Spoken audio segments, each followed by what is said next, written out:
You can't win them all, right? Why am I doing this?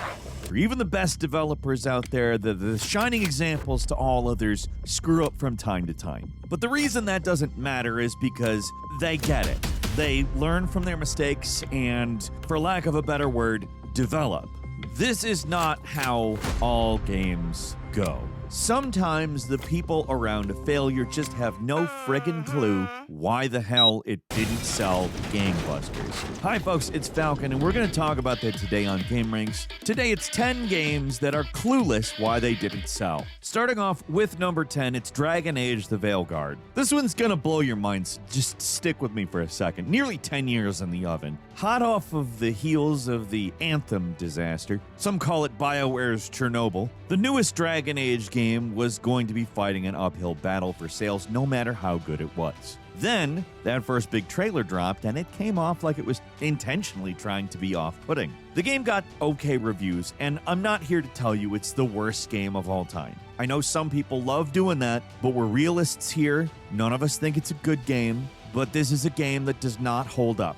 And there's a lot of reasons it didn't work, but you gotta hear what EA CEO Andrew Wilson said in the Q3 2025. This is recent, folks. Their earnings call, he said the problem with Dragon Age the Veilguard was that the game was not aligning with players who prioritize shared world features. Basically, he's saying the game wasn't a live service, so people didn't buy it, which is absolutely asinine. This game was originally going to be a live service game, and they pivoted away from it mid-development because Anthem was a live service game that people hated because it was a live service game. Part of the reason people don't like the Veilguard is because there's a lot of stuff in it that still feels like a live service game. I think this is a good time to bring up the Ampere analysis survey with an absolutely absurd sample size, 30,000 gamers in different markets from different demographics. The vast majority of gamers prefer single-player games, and it has grown over the last several years. And again, people didn't like it because BioWare was not given a lot of time to pivot away from the original live service plans and had to scramble to make necessary changes, and that's why the entire structure of this game essentially feels like a live service game, because it was. And that's why people don't like it. So this excuse from EA's CEO is just bonkers. Nobody wanted a Dragon Age live service game. It was a terrible idea from the beginning, and EA should have already known that a BioWare live service game probably wasn't going to work out. Why did they think it would work a second time? Oh yeah, because it had already been in development for 10 years. Whoever had the sense to say this should not be a live service game should be absolutely lauded. They should not have even released this game until they had completely changed it into a single-player experience that was satisfying to play. This is part of the reason why I always, even though I will denigrate this game, I will call it a bad game, I don't enjoy it, it's not a fun game. It could have been worse, and it's not the worst thing. Honestly, the nonsense these executives spout during these earnings calls should generally be ignored. I don't know if this executive even believes the horse shit that people didn't buy it because it wasn't live service. But that's dumb. It's also dumb that, we got such a bad version of Dragon Age. Dragon Age should be good. It really shouldn't be that hard to do, especially we live in a post-Witcher 3 world. Why is Dragon Age a difficult thing to do? You know what's not hard to do? Subscribing to gameranx, which surprisingly few of the people watching have done. I mean, not only does it help us out, which we appreciate massively, but it helps you see some stuff you want to see. At least we hope it does. So thanks a lot for clicking subscribe. Let's move on. At number 9, The Day Before, with the devs blaming the hate campaign. You know The Day Before, the at one time most wishlisted game on Steam. Tons of excitement, tons of hype, some sane voices of skepticism, still way more uncritical enthusiasm than there should have been. When the game finally launched in an incomplete and incredibly broken state, people were, to say the least, angry. The backlash against the game was immediate and extreme, but you also couldn't say that the developers didn't ask for it. They had to have known what they were doing with all of those very misleading pre-release trailers. The game was a disaster at launch. It was an empty and awful game that people were very correct in being mad about. The developers, for their part, cut and run 4 days after it came out, only for someone to resurface on Twitter claiming the real reason the day before failed was because of some vague hate campaign perpetuated by certain blogs. I don't know what they're talking about or why they decided to reappear a year after the game's colossal failure and upload an incoherent screed on their socials. I am not here to make sense of their actions. I am here to tell you their actions. Their actions are incoherent, as are their words. I mean, here's a sentence to chew on. Remember the experiment where you're asked to count pink objects in a room, then recall the blue ones? You don't remember any. It's all about focus. What? What experiment is that? What the hell are you trying to say? At number 8 is Balan Wonderworld.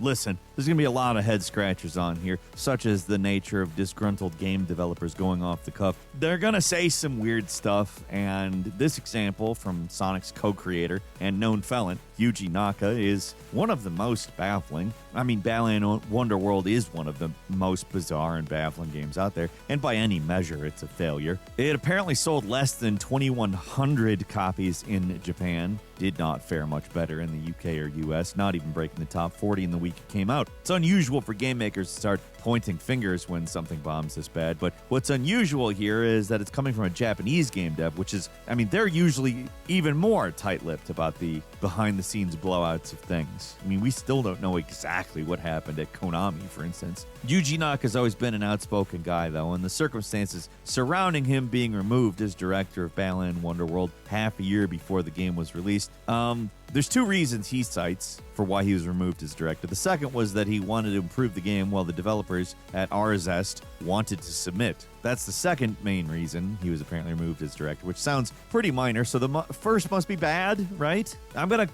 quote it in its entirety. First, when a YouTuber's arranged piano performance of the game music was released in a promotion instead of the original game soundtrack, turning the composer into a ghostwriter, I insisted the original track be released, and this caused trouble. Did you parse that? He's saying that Square Enix used a fan-created version of a game song as part of a promotion, and he wanted the actual composer to get credited. Apparently, it was just too much for the company, and they had to axe him. Normally, I'd be first in line to side with the developer over a publisher, especially when as tenured as Yuji Naka, but none of this makes any sense. It doesn't hold weight. The actual reason he is removed probably has something to do with him later getting convicted for insider trading while he was at Square Enix. I have to imagine an investigator talked to somebody at some point long before any conviction happened, and I would imagine that would sour things. And number 7, Artifact. Valve's answer to Hearthstone failed because of a lack of short-term goals. It was one of the rare misfires from the house that Steam built. Extremely ambitious, had a celebrity game designer, Richard Garfield, the guy behind Magic the Gathering. It was a card game with a bunch of big ideas, but didn't really come together. Sometimes it seems like everything's working for a game, like they've got all the right people behind it, they have near infinite resources, but it can still fail. If a game isn't fun, people aren't going to play it, at least not for very long. And that seems to be the consensus among everyone who bothered to play Artifact. Most came in wanting to like it, but it wasn't well designed, and that's that. According to the game's developer, though, that's not the problem. He doesn't think pay to win was the problem either. He thinks the game design was good. He just thinks the game was hurt by apparently a lack of short-term goals like missions or achievements. He mentions review bombing as well, but of course doesn't get into any specifics there. Just because people don't like your game, it doesn't mean it's review bombing. Not every bad game is the victim of getting review bombed. In fact, I don't recall Artifact being controversial even. And that's really the only explanation he gives for why he thinks the game failed. He had nothing but good things to say about it other than that. Apparently, if they threw in dailies, the game just would have been perfect. I mean, he is the game designer, so of course he thinks the game design was good, but really, it wasn't. Thinking otherwise shows a pretty staggering lack of self-awareness, too. Kind of clueless self-confidence that leads to games like Artifact, which are over-engineered, boring, and unsatisfying. And number 6 is Overkill's The Walking Dead. When game makers start playing the blame game. The funniest statements are always the ones we weren't necessarily meant to see. The situation at Grin or Overkill or Starbreeze or whatever this company is called today, I don't know, it doesn't matter. There's a big contributor to the chaos, though, and his name is Bo Anderson. He's a former CEO. He's another guy connected to insider trading, if you've paid any attention. In this instance, however, he managed to beat the allegation. Someone else in Starbreeze took the fall on that one. Before making the disaster that is Payday 3, they made The Walking Dead, which is much more of a mess than Payday 3, actually. The reception of the game was so bad that during his time as CEO, Bo Anderson sent out an angry email to staff where he said basically it's everyone else's fault and not his that the game turned out to be terrible. I know I'm quoting too much stuff here, but this really needs to be seen in full. After going all woe is me, saying he sacrificed everything for the studio to keep everyone paid, he continued by saying this, with less and less developers willing to put in the extra care in a product that clearly limits the possible result of enough quality in time. This is a new era, and I did not leave the old one and adapt in time. My fault. It's okay. It's new time. It's kind of hard to even understand what he's even saying. It's basically just a terrible reverse apology where he blames everyone but himself for screwing up, as if he's just another guy down in the trenches with everybody else, not the literal CEO of the frickin' company. There's not even any point, just a random internal email where he's just berating his staff in what I might add is a really stupid and embarrassing way. And number 5 is Afro Samurai 2. People just didn't like it. 2015's Afro Samurai 2, The Revenge of Kuma, is one of the worst reviewed games of the year. And it's still actually considered one of the worst games of all time. It is dreadful. But according to the general manager of Versus Evil, the studio made the game, it wasn't that Afro Samurai 2 was a barely functioning mess. It's just that people didn't like it. This is a full quote, just so you don't think I'm putting any words in anybody's mouths. If you look at the reviews, it wasn't that the game was broken or buggy. People just didn't like it. Verbatim. I do not know what reviews this person was reading, because the top review on Metacritic says the gameplay is basically broken and that it is technically abysmal. That doesn't sound like people not liking it. It sounds like they have specific complaints about the technical quality of the game. Another quote, the game's quality was not what people were expecting. A bizarre, understated claim. Are you saying that people should expect games to not work properly? And, when they have that correct expectation, then they like games? I don't understand. I don't want to rag on this guy too much because they did offer refunds for customers. So even if their stated reasons for why the game failed sound silly, at least they try to make things right. And number 4, it's Split Game 2. We've seen plenty of blame get thrown around already, but it's either directed at vague review bombings or bloggers or occasionally the entire development staff. But this entry is unique because an entire dev team getting blamed for the game's failure is the norm. But here, they're calling out a single specific guy. The boss of Splitgate 2 developer 1047 Games seemed to be on a one-man mission to completely tank any excitement people could have had for his shooter sequel with this idiotic attention-grabbing stunts that he just kept doing. It was embarrassing. And these rambling showings at SGF. He looked like a desperately unprofessional dunce. So, of course, when Splitgate 2 floundered at launch and the time to point fingers came, the guy does the most tone-deaf thing possible and directly blames a former developer for why the game failed. Well, not specifically about the failure. The call-out came in response to fan criticisms over the game's $80 launch bundle, which many correctly stated was overpriced for what you're getting. It was a bad deal, but instead of own up, simply apologize, that kind of thing. The guy specifically called out a former employee by name and blamed him for the price. He also made sure to tell everybody the guy was already gone for the company, so, you wouldn't have to worry about him anymore. And also, he worked on Call of Duty previously, because Call of Duty is a soulless and terrible thing, which, don't get me wrong. I'm not defending the bad Call of Duties, but as a whole, Call of Duty is fine. Or was fine, I don't know. One of the two. But I guess it was meant to make it seem like the 1047 boss is a cool guy who wasn't responsible for the price mistake. Because, developers set prices for games, right? It made this guy look like a clueless dickhead. You seriously expect us to believe you didn't know about the pricing of your game? Like, trying to divert blame for the price of a game onto one developer is insane. Unsurprisingly, this did not change the future of the game at all. It's currently being heavily reworked, but I have a hard time believing it'll get more attention when Split Game 2 finally resurfaces. No.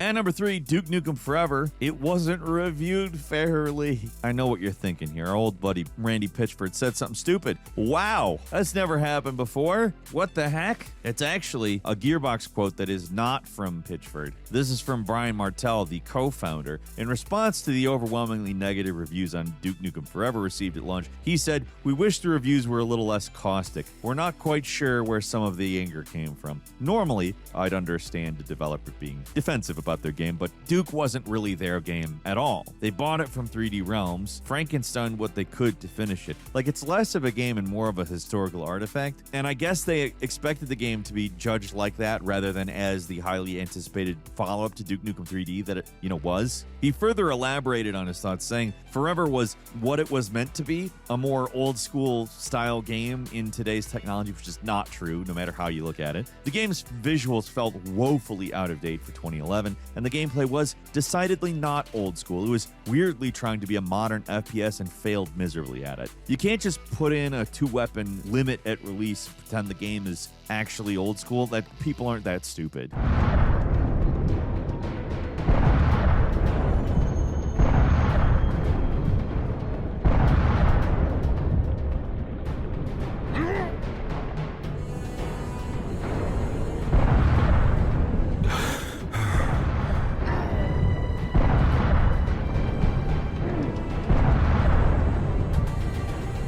And number 2, Mind's Eye. Oh, Mind's Eye. I gotta give it to Builder Rocket Boy's Leslie Benzies, formerly of Rockstar. Actually a living legend, because his excuse is unique, lives up to legendary status. It's deranged, pretty paranoid. It's unique. During a video chat addressing staff on July 2nd, which was, I assume, meant to reassure people in the face of impending layoffs at the dismal failure of Mind's Eye, the boss man said in so many words that internal and external saboteurs were torpedoing the game. By external saboteurs, I'm sure he's implying that for whatever reason, Rockstar is running some kind of secret disinformation campaign for the express purpose of tanking Mind's Eye because they're just that evil and vindictive. It's wild because it's not even the first time this claim has been made. The studio's co-CEO, Mark Gerard, also implied the same thing, saying there was a conceited effort to trash the game and the studio by heavily implying that Rockstar, I guess, does that sort of thing. Keep in mind, Benzie's original statement said both internal and external, so he's implying there are people within the studio that are also secretly trying to ruin the game, which is definitely something people want to hear when they're worried about losing their jobs.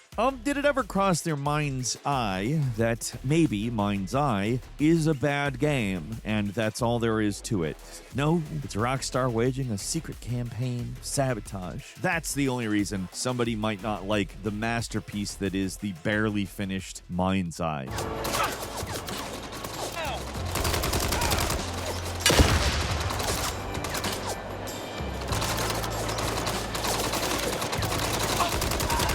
Lost another! Get a medic!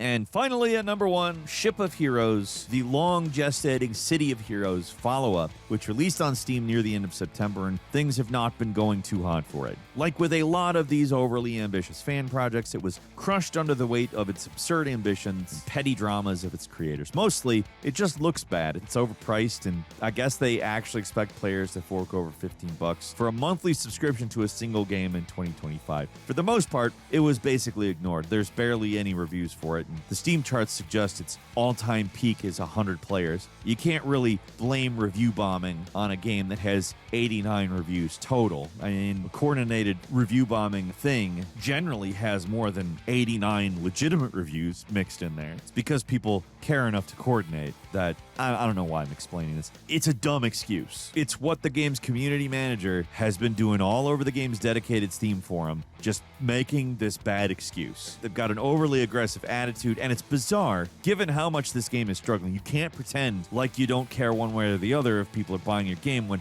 like 100 people is the max number of people that bothered giving it a shot at its peak. Their posts are many and bizarre, but this one is one of the funniest, where they first attempt to explain what a review bomb is, just as I tried to do a moment ago, before stating they have to reset their Steam forum due to review bomb trolls swamping the Steam forum with negativity. exclusivity. That seems to be their stance on the game's failure to launch. It wasn't that the trailer made it look hideous and that the original asking price of $60 is crazy. It's that the trolls were out to get them, even though the game barely got any reviews. I was explaining an aspect of review bombing that just makes the fact that more than 89 reviews has to like, you can't review bomb. It's not a review bomb at that point. It's like some kids doing Ding Dong Ditch or something. And that's only if those 89 reviews are not legitimate. I would guess they probably are, and that what happened is very few people played it and they didn't like it. 89 reviews is not controversy. It is not a large coordinated campaign.